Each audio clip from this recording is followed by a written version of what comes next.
ஆழ்வார் திருவடிகளே சரணம். திருப்பாதாதி கேசவண்ணம்.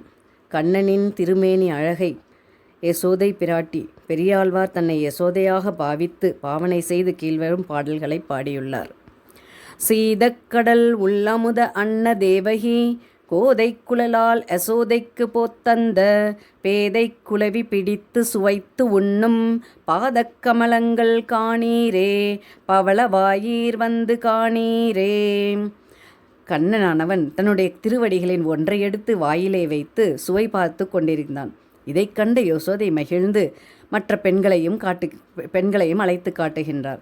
திருப்பார்கடலில் தோன்றிய மகாலட்சுமியை ஒத்த தேவகி பிராட்டி யசோதைக்கு கொடுத்த குழந்தையாகிய கண்ணன் சீதக்கடல் உள் அமுத அன்ன தேவகி கோதை குழலால் யசோதைக்கு போத்தந்த யசோதைக்கு கொடுத்த அந்த குழந்தையாகிய கண்ணன் தன்னுடைய கைகளால் தாமரைப்பூ போன்ற தாள்களை வாயில் வைத்து கொண்டு சுவைத்து உண்ணுகின்ற காட்சியை வந்து பாருங்கள் என்று மற்ற பெண்களிடம் கூறுகின்றாள். முத்தும் மணியும் வைரமும் நன் பொன்னும் தத்திப்பதித்து தலை பெய்தாற்போல் எங்கும் 10 விரலும் மணிவண்ணன் பாதங்கள் ஒத்திட்டு இருந்தவா காணீரே ஒன்னுதலீர் வந்து காணீரே.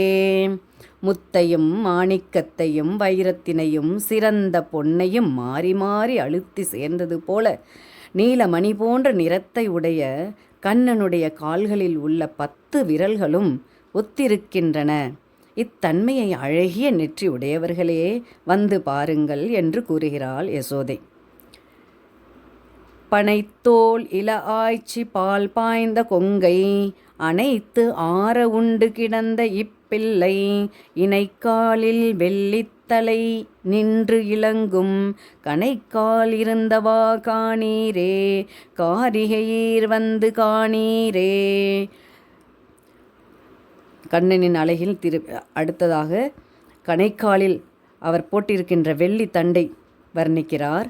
கால் விரல்களின் அழகை காட்டிய பின் கணைக்காலின் அழகை எப்படி கூறுகிறார்? மூங்கில் போன்ற தோள்களை உடைய யசோதையின் பால் சொரியும் தனங்களை கைகளாலே அணைத்து கொண்டு பால் குடித்து படுத்து கொண்டிருக்கின்ற இக்குழந்தையின் கணைக்காலில் வெள்ளித்தண்டை அணிவிக்கப்பட்டுள்ளது.